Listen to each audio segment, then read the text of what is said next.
Hola, hola, bienvenidos a otro episodio de En Clase con el Profe Ronald. Soy Ronald Sanabria y como siempre es un placer compartir con ustedes este espacio para aprender juntos sobre derecho probatorio. Hoy tenemos un tema muy interesante. Pónganse cómodos y comencemos la clase. El día de hoy vamos a ocuparnos del método Toulmin y la inferencia probatoria. Vamos a estudiar cómo este método nos puede resultar de mucha utilidad para organizar, para ordenar y para comprender con base en que estamos dispuestos a dar por probado hechos en la decisión jurídica, particularmente en la sentencia, con todas las implicaciones que para este momento ya somos conscientes, derivadas de la cosa juzgada y del carácter imperativo y coercible de las decisiones judiciales. Stefan Toulmin, nacido en 1922 y murió en el 2009, fue un filósofo británico reconocido principalmente por sus aportes a la teoría de la argumentación y la filosofía de la ciencia. Su obra más influyente es Los usos de la argumentación, donde propone un modelo práctico de análisis de los argumentos, conocido como el modelo o el método Toulmin. Hoy es ampliamente reconocido y aún sigue siendo utilizado para analizar la calidad de los argumentos.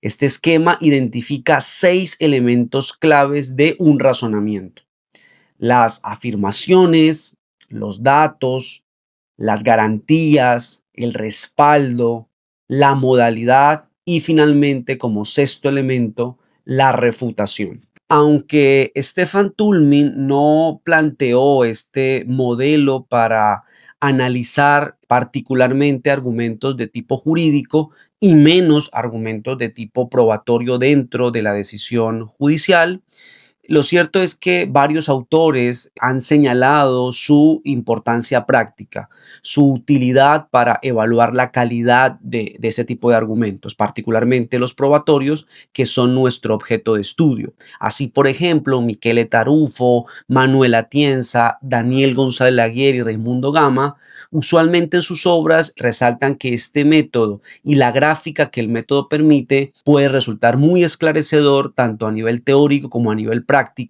para realizar un correcto razonamiento probatorio. Y eso es lo que vamos a hacer a continuación. Vamos a tomar cada uno de los elementos que mencionamos, vamos a estudiar su concepto y vamos a mirar cómo se podría dar dentro del marco del razonamiento probatorio, y al finalizar vamos a hacer un balance si estos 6 elementos y la forma como se articulan realmente puede resultar útil a nosotros para nuestra formación y para nuestra práctica profesional. De antemano señalo que sí, señalo la conclusión, creo que puede resultar muy útil no solamente en un salón de clases para entender lo que hacemos y cómo lo hacemos cuando damos por probado hechos, sino también en la práctica para comprender y para formular, para plantear una mejor propuesta de valoración probatoria en caso que seamos litigantes y en caso que seamos jueces, pues para tomar una buena decisión con base en el conjunto de pruebas que se hayan producido dentro del expediente. La afirmación, también llamada pretensión, es la conclusión que se busca establecer con el argumento. Es la tesis en últimas. Recordemos que todo argumento está compuesto de un conjunto de premisas y la conclusión o tesis. Entonces, esta idea de afirmación apunta a lo que se busca establecer con el ejercicio argumentativo particular. Si eso lo trasladamos a el razonamiento probatorio, a la valoración de la prueba, entonces preguntémonos, ¿qué es lo que buscamos establecer con el razonamiento probatorio?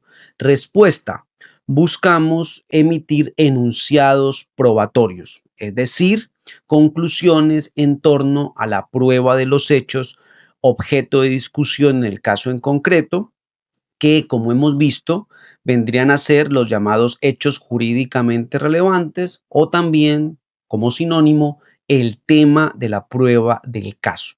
En últimas, eso es lo que se busca con el razonamiento probatorio, con los argumentos de índole probatoria. Es cierto que pueden haber conclusiones parciales, como por ejemplo la prueba de un hecho indicador o por ejemplo la conclusión en torno a la fiabilidad de una prueba en particular. Pero, insisto en esto, que es básico pero es muy importante, la meta, el resultado final, lo que buscamos alcanzar en últimas es la emisión de un enunciado probatorio, sea positivo o sea negativo, sea que digamos que está aprobado el hecho jurídicamente relevante o que digamos que no está aprobado. Eso es un tema que dependerá de las premisas previas, pero es la conclusión, la pretensión o la afirmación siguiendo el vocabulario del método Turing. Ahora pasemos a analizar los datos, que es el segundo elemento de análisis del método Turing. Los datos son los hechos o evidencias inmediatas en las que se apoya la afirmación o la pretensión. En otras palabras, es la información con la que se cuenta para fundamentar o soportar la pretensión. Preguntémonos, ¿qué vendría a ser los datos en el marco del razonamiento probatorio? Y me parece a mí que aquí habrían dos modalidades o dos tipos de datos. El primero vendría siendo el dato inicial, que precisamente equivale a lo que nosotros vimos como datos de prueba. Si miramos el razonamiento probatorio, ¿cuál es el punto de inicio? ¿Cuál es la primera premisa que el juez plantea cuando empieza a realizar el razonamiento probatorio? Es cierto que la primera premisa debe ser la existencia de la prueba dentro del proceso, que la prueba haya sido correctamente producida. Así un juez debe decir que obra como prueba cierta cantidad de pruebas y describir en qué consiste cada una de estas pruebas. La prueba testimonial de Ronald Zanabria, la prueba pericial grafológica rendida por Andrés Pérez, etcétera, según corresponda. Pero en realidad lo que constituye la data no es en sí mismo la existencia o la producción de la prueba, sino la información que esa prueba aporta al proceso. Esa segunda premisa del razonamiento probatorio realmente constituye la información o los datos que servirán para apoyar la pretensión, la conclusión o la afirmación. Entonces, el primer tipo de dato que se utiliza en el razonamiento probatorio son los datos de prueba, o entiéndase la información que objetivamente cada una de las pruebas le otorga o le da al proceso bajo un marco objetivo racional. Pero adicionalmente, y aquí explica muy bien Daniel González Laguier, los segundos tipos de datos que se ven en el razonamiento probatorio son los indicios o los hechos indicadores. Claro, a partir del razonamiento probatorio es perfectamente posible y pasa con frecuencia que se den por probados hechos, pero estos no son los hechos jurídicamente relevantes. Podríamos decir que son enunciados probatorios parciales, referidos a hechos indicadores. Pero una vez se dan por probados, esa conclusión, ese enunciado probatorio se convierte en un dato y sirve como fundamento de otra conclusión, de otro enunciado probatorio que se pretende demostrar o se pretende emitir un pronunciamiento sobre su demostración. En conclusión, los datos se presentan en el razonamiento probatorio bajo dos modalidades. En primer lugar, como datos de prueba, es decir, la información que objetivamente cada prueba le aporta al proceso. Y en segundo lugar, la segunda modalidad es como un hecho indicador probado, un hecho indicador que ya se concluye que hay prueba de él y a partir de esa conclusión se convierte en dato de prueba sobre una pretensión diferente, sobre una afirmación diferente. El tercer elemento es la garantía. Este elemento constituye la regla inferencial que permite dar el salto de la data, los datos, la evidencia, a la afirmación, la conclusión. No es un hecho en sí mismo ni la conclusión, sino el por qué que explica por qué de esos datos se sigue esa afirmación. suele estar implícita en el razonamiento cotidiano, pero Stefan Toulmin insiste en hacerla explícita para evaluar su calidad, su solidez. Llevemos esta definición al razonamiento probatorio e identifiquemos qué constituye la garantía en el marco de la valoración de la prueba. Es decir, qué une el dato de prueba o los hechos indicadores demostrados con el enunciado probatorio referido a los hechos jurídicamente relevantes. En últimas, la garantía constituye la costura, el pegamento que une los datos con esa pretensión, esa tesis, esa afirmación que se busca soportar con el argumento. Y pues habrían dos tipos de garantías a mi modo de ver.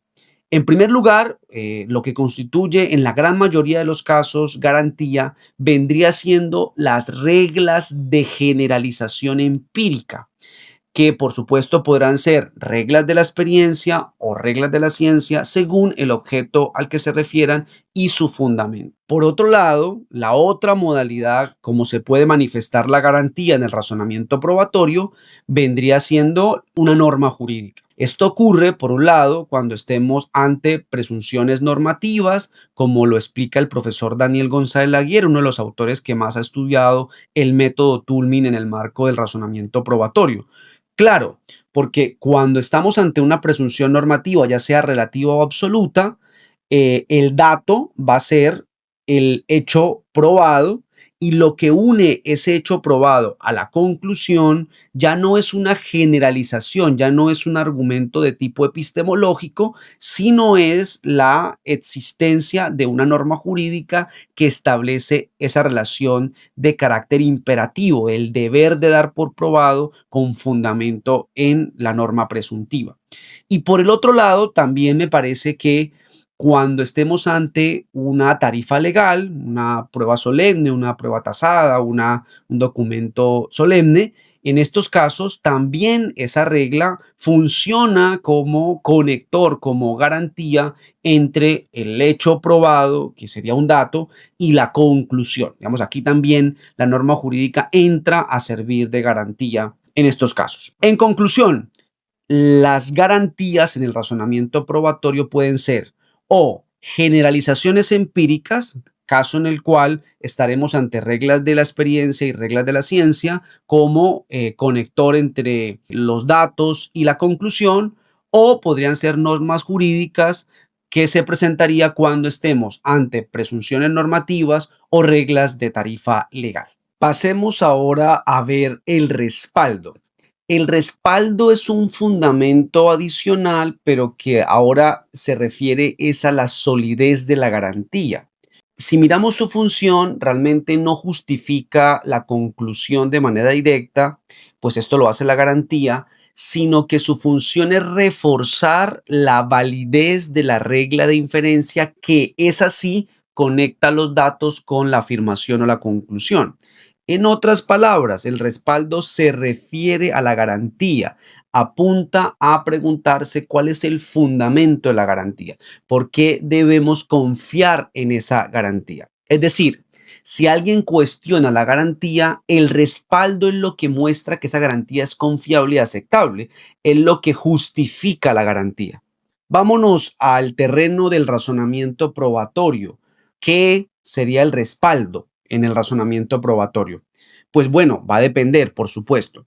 Si la garantía es una norma jurídica, porque estoy ante una presunción normativa o ante una regla de tarifa legal, pues el respaldo es la vigencia de esa norma jurídica y eventualmente su validez material.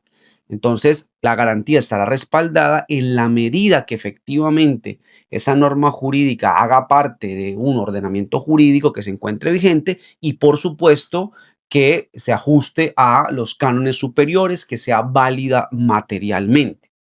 Ahora, si estamos ante una garantía de tipo regla de generalización empírica, pues el fundamento va a ser su origen, de dónde viene. Y eso cuando vimos las distinciones y similitudes entre reglas de experiencia y reglas de ciencia, lo analizamos a profundidad.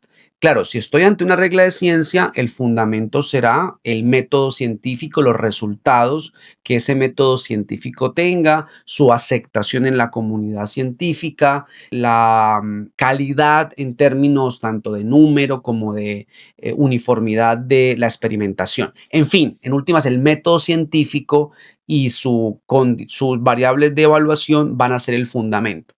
Cuando estoy ante una regla de la experiencia, pues el fundamento, por supuesto, termina siendo más polémico porque no contamos con datos que fundamenten esa generalización. Ahí es donde entra la idea de sentido común y cuando desarrollamos este respaldo de sentido común, pues analizamos que se puede traducir para generar un criterio de evaluación como una aceptación mayoritaria por la comunidad. El respaldo de una máxima de la experiencia será bueno o una máxima de la experiencia será sólida porque esté respaldada en la medida que, digamos que la mayoría de las personas que están en la sociedad estarían de acuerdo con afirmar esa generalización. Por supuesto, entiendo lo polémico que puede ser este respaldo, pero es un criterio para generar una discusión, un debate en los estrados judiciales. Veamos ahora el elemento cualificador modal, que me parece un elemento muy interesante, pues se fundamenta en el valor de la honestidad, pues lo que hace es evaluar la calidad de la conclusión, de la pretensión, de la afirmación que se plantea con el argumento. Y esto, por supuesto, genera una transparencia, la persona que presenta el argumento y también para el auditorio para que de alguna manera pueda evaluar de primera mano la calidad de esa conclusión. Según Toulmin, el cualificador modal lo que hace es establecer el grado de fuerza, el grado de solidez con la que se plantea la pretensión o la afirmación. Obviamente, al referirse a la conclusión, ese grado de fuerza lo que hace es analizar los elementos previos, entonces todos los que hemos visto hasta ahora, los datos, la garantía, el respaldo, qué tanta fuerza, solidez le dan a esa pretensión que se plantea con el argumento. Señala Toulmin que la función principal del cualificador modal es poner en primer plano el alcance y los límites epistemológicos de la conclusión o de la pretensión. De alguna manera, al medir, a evaluar la fuerza del argumento, lo que hace es plantear el nivel limitado en términos epistemológicos de esa pretensión. Ese grado de fuerza de la pretensión del argumento, que es lo que pretende evaluar y de alguna manera medir el calificador modal, pues se puede presentar a nivel semántico, a nivel de gramática, pues de diferentes maneras.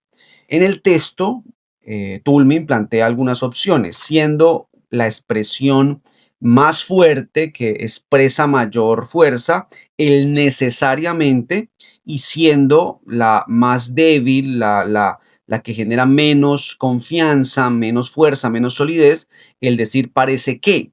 Y en esos dos extremos, pues en la mitad hay diferentes opciones. Voy a mencionar algunas de ellas. Ciertamente, presumiblemente, con toda probabilidad, en la medida que las pruebas nos permiten afirmar, por lo que sabemos, muy probablemente, muy posiblemente, tal vez, aparentemente, plausiblemente. Como observamos todas esas expresiones, lo que hacen es generar la conexión entre las premisas del argumento, que vendrían siendo los datos, la garantía, el respaldo, con la afirmación o pretensión. Entonces, esa unión la hace el cualificador modal y es muy importante porque permite establecer ese grado de conexión, ese grado de fuerza entre las premisas y la tesis.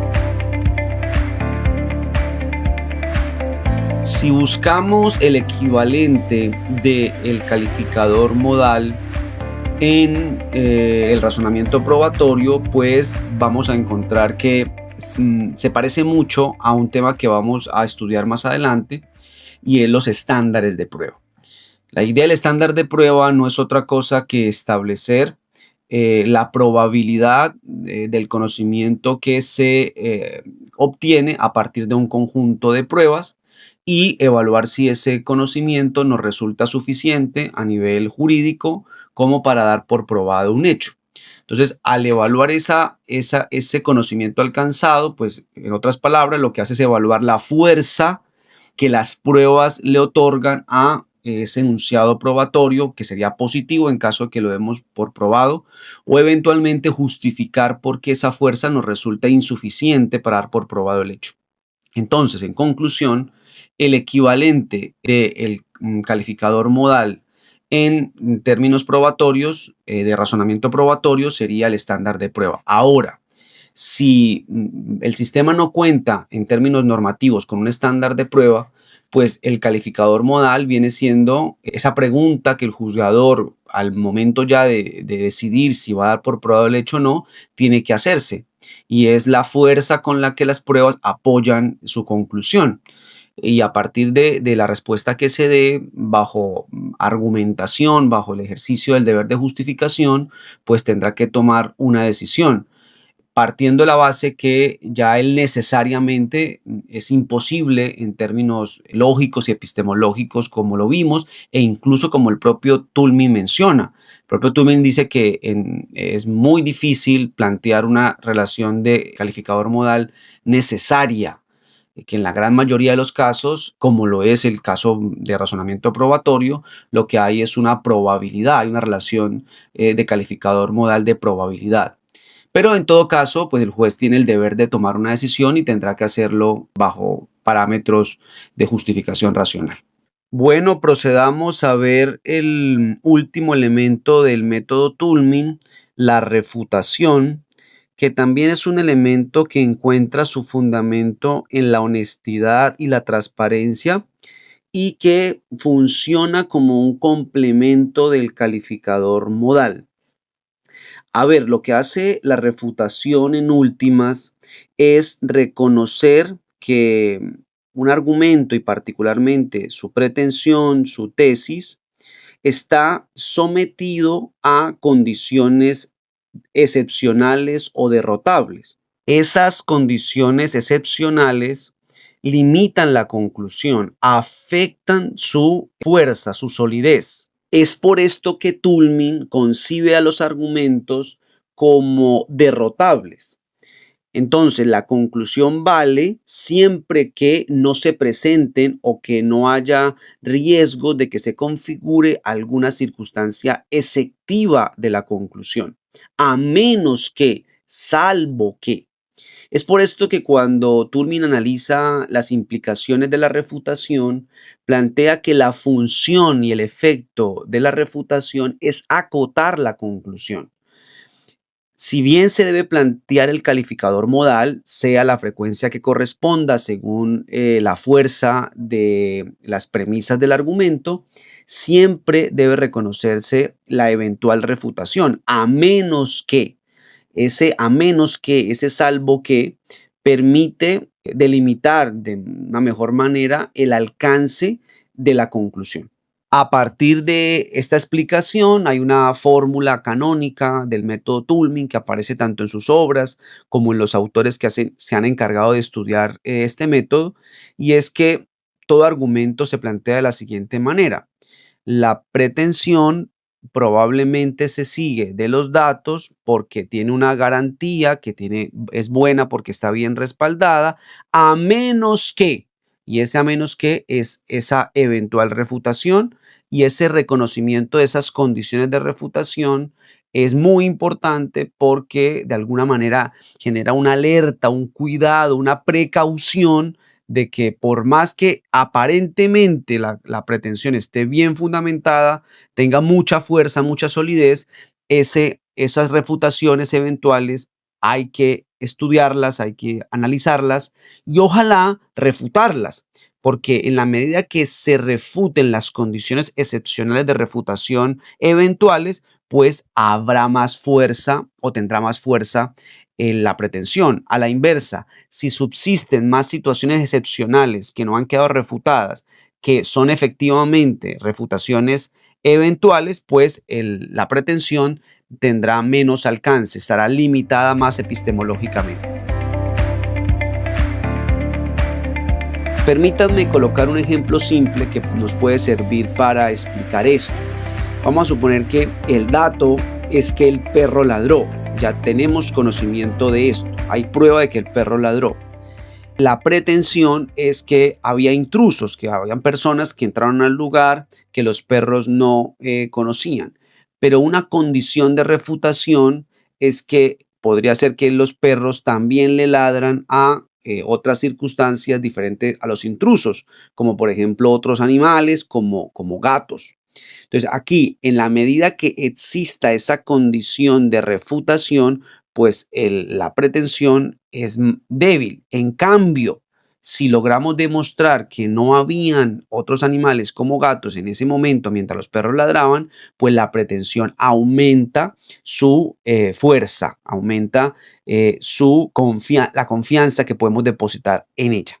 Si llevamos el concepto de la refutación, que también algunos autores traducen como salvedades o hechos exceptivos, al campo del razonamiento probatorio, podríamos encontrar equivalentes. Me parece que vale la pena, por una cuestión de metodología y de orden, distinguir entre los tres tipos de inferencia probatoria que hemos visto. Por un lado estaría la inferencia probatoria normativa, por el otro lado estaría la inferencia probatoria sobre la información que una prueba aporta al proceso, vendría siendo una inferencia probatoria de valoración individual de la prueba. Y por el otro, una inferencia probatoria en donde el dato o el punto de inicio es un hecho probado y con él pretendemos demostrar otro hecho. De alguna manera, este último tipo de inferencia probatoria se acerca más a la valoración en conjunto. Cuando estamos ante una inferencia probatoria de tipo normativo, es decir, aquella basada en una norma de presunción, las refutaciones, las salvedades vienen siendo circunstancias exceptivas de la aplicación de la norma. Es lo que en teoría del derecho se suele llamar la derrotabilidad, que puede ser por circunstancias explícitas en la norma o por circunstancias implícitas. Las explícitas son más sencillas, es cuando la propia norma trae la condición exceptiva, la condición que de presentarse la presunción no sería aplicable. Por ejemplo, podríamos decir algo como que se presume que el padre gana un salario mínimo para efectos de alimentos, a menos que se encuentre una circunstancia de fuerza mayor o caso fortuito, como por ejemplo podría ser una enfermedad terminal o una incapacidad física o mental de carácter permanente que le imposibilite pues trabajar. Entonces, si nos fijamos, ahí esa norma de presunción se demuestra que efectivamente es el padre biológico, la garantía vendría siendo la existencia de la norma, el respaldo vendría siendo la vigencia de la norma y ese dato se conecta en virtud de la garantía, que es la norma de presunción, con la conclusión o la pretensión. Si miramos el calificador modal, pues sería un calificador modal de debe. Ante A debe establecerse B porque es un tema normativo, pero cuando vemos la refutación decimos que sería aplicable la conclusión o la pretensión a menos que no se actualice una circunstancia de fuerza mayor o caso fortuito. Y si quedó probado que la persona eventualmente tenía esta condición, pues entonces la conclusión no resulta aplicable. Ahora, sobre circunstancias implícitas que derroten una conclusión basada en una norma de presunción, estaríamos en el campo de lo que se denomina en teoría del derecho como invalidez material. Sería decir que efectivamente el dato está conectado con la pretensión a partir de la garantía normativa y que está respaldada, pero para el caso en concreto la norma jurídica resulta inválida por ser contraria a la Constitución y se estaría apelando a la excepción de inconstitucionalidad. Este tipo de argumentos pues son más excepcionales, más extraños en la práctica judicial, pero creo que funcionarían como una condición de salvedad o de refutación. Ahora, si nos pasamos al terreno de la inferencia probatoria individual, es decir, la referida a la información que la prueba aporta al proceso, y a la inferencia probatoria sobre hecho, es decir, aquella que se refiere a un hecho demostrado, que parte de la base de un hecho demostrado y se hace con la intención de demostrar un hecho desconocido, que viene siendo la conclusión. En estos casos, me parece a mí que la salvedad de la refutación, los hechos exceptivos, se presentan como hipótesis alternativas que explican los datos. Entonces vamos a poner varios ejemplos para comprender esto, pero la clave, el equivalente de la refutación son hipótesis explicativas sobre el punto de partida de la inferencia. Hagamos un ejercicio sobre una inferencia probatoria que se base en un hecho. Entonces, por ejemplo, está demostrado que una mujer está en estado de embarazo. Vamos a suponer que nuestra pretensión es demostrar que esa mujer sostuvo relaciones sexuales con un hombre. Tenemos una regla de la ciencia y una regla de la experiencia, una generalización empírica en últimas, que dice que las mujeres con una alta probabilidad quedan embarazadas producto de un acto sexual. Si vamos al respaldo, pues vendría la ciencia con muchos datos, pero también el sentido común a fortalecer esta idea. El calificador modal, pues sería un calificador que diría que muy probablemente se presenta la conclusión. No obstante, habría un hecho exceptivo, una posible refutación, una posible salvedad, que diríamos a menos que haya realizado una fecundación artificial. Y en la medida que hoy es posible ello, entonces es una hipótesis que se debe estudiar. Si estamos en fase investigativa, pues deberíamos intentar refutarla. Si estamos en fase ya de juzgamiento, ya de decisión, pues deberíamos considerarla y a partir de estándar de prueba aplicable, pues tomar una decisión acerca de si quedó demostrado o no el hecho. Eso es un punto que vamos a ver más adelante. Pero lo importante aquí es resaltar cómo se presenta la refutación. Insisto, es una hipótesis alternativa que explica los datos, que explica el punto de partida. Y como es razonable, como es efectivamente esa hipótesis explicativa, es posible que se presente, entonces tiene la fuerza, tiene la potencialidad de cuestionar la conclusión, de poner en duda la solidez de la conclusión. Pongamos ahora un ejemplo de una inferencia probatoria que se realice sobre la información que una prueba aporta al proceso, es decir, una inferencia que se realiza con el objetivo de estimar la fiabilidad de esa información. Vamos a poner un ejemplo de una prueba de ADN en un caso de reconocimiento o impugnación de la paternidad.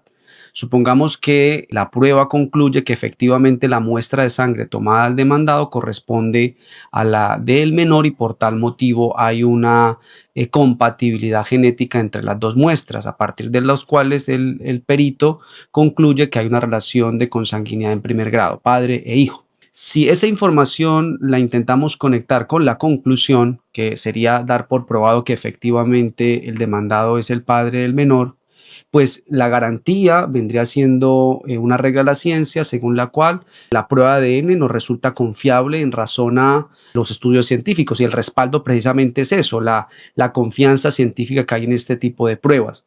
Si nos preguntamos por el calificador modal, pues el calificador modal apuntaría a que es muy probable que la conclusión sea cierta, incluso siguiendo este juego de porcentajes sería más del 99% de probabilidad de que efectivamente la muestra corresponda a la del hijo. Ahora, ¿cuál vendría siendo una refutación, una salvedad o un hecho exceptivo de esta inferencia? Pues podría ser, por ejemplo, que efectivamente la conclusión es muy fiable o la pretensión es muy fiable, a menos que, por ejemplo, hayan problemas con los laboratorios, con los instrumentos que se utilizaron para realizar la prueba genética, temas de calibración, errores humanos, problemas en la toma de la muestra. Entonces son situaciones que de presentarse la conclusión se debilitaría. Por eso digo que esto de las salvedades, de la refutación, funciona como hipótesis explicativas del dato, diferente a la conclusión que se plantea en la inferencia. Es decir, para concluir, lo que la refutación en materia probatoria no es otra cosa que hipótesis alternativas explicativas de los datos de los que se parte en la inferencia probatoria, sea la información de la prueba en caso de una inferencia probatoria de naturaleza individual, o sea una hipótesis alternativa explicativa sobre el hecho probatorio, el indicio, que es el punto de partida de una inferencia probatorio de tipo en conjunto o de un hecho sobre otro hecho. Hasta ahora hemos visto los elementos del método Toulmin desde una perspectiva analítica desarticulada. Hemos analizado el concepto de cada uno de los 6 elementos y hemos estudiado cómo se presentarían en el marco del razonamiento probatorio. Ahora quiero que cambiemos la mirada y hagamos un análisis a partir de una mirada más global, más holística, y que analicemos cómo se articulan los 6 elementos en un argumento. Además de la forma de expresarla en un párrafo, es muy frecuente que se utilice una gráfica que se encuentra en las obras de Toulmin para representar los elementos y su interrelación. Ahora, pasándonos al plano del razonamiento probatorio, pues la articulación de los elementos, por supuesto, es semejante, se puede utilizar este gráfico. Solamente vale recordar, advertir que los equivalentes, lo que va a constituir cada uno de los elementos, pues va a variar dependiendo del tipo de inferencia probatoria que tengamos, que vayamos a desarrollar. Recordemos, como vimos hace algún momento, que podríamos agrupar todas las inferencias probatorias en 3 grandes grupos en atención a los tipos de premisas que constituyen cada uno de los elementos del método Toulmin. Podríamos hablar de una inferencia probatoria normativa, si la garantía es una norma jurídica de presunción. Podríamos hablar de inferencia probatoria individual, si el punto de partida o los datos constituyen la información que la prueba objetivamente aporta, y la pretensión, el objetivo de este tipo de inferencias probatorias individuales es estimar la fiabilidad de esa información.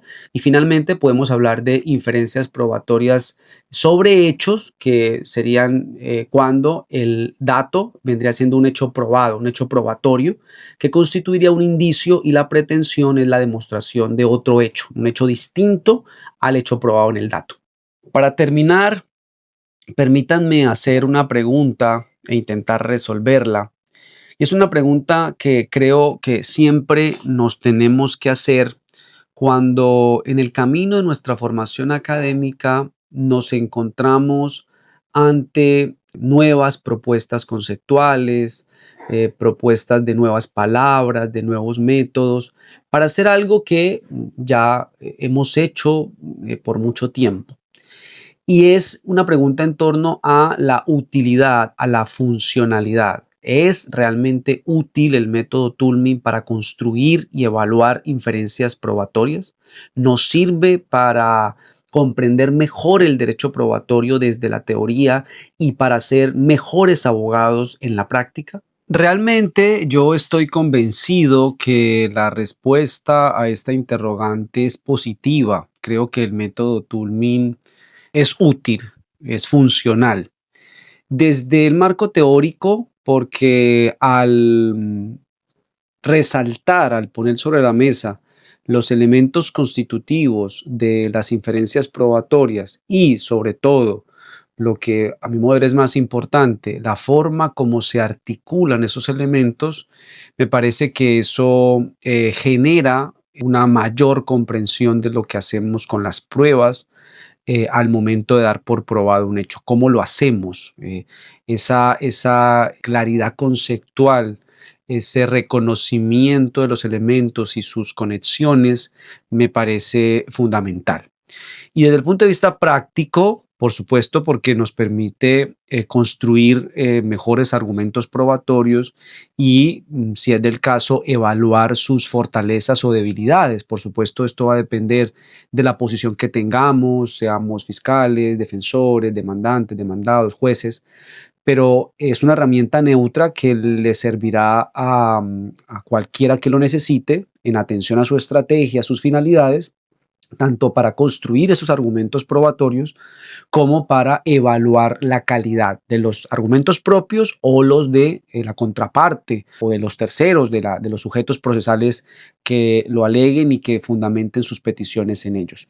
Así que pues la invitación es a estudiar y reestudiar este método, en donde creo hay un marco conceptual interesante para comprender mejor y entender mejor esto que llamamos la decisión sobre la prueba de los hechos. Y hemos llegado al final de esta clase. Gracias por acompañarme en este episodio de En Clase con el Profe Ronald. Si les gustó, no olviden compartirlo y seguir el podcast para no perderse el próximo episodio. Los invito también a consultar los apuntes de clase en rzanabria.co y seguir nuestras redes sociales para estar al tanto de nuevos contenidos. Nos escuchamos la próxima. Hasta entonces.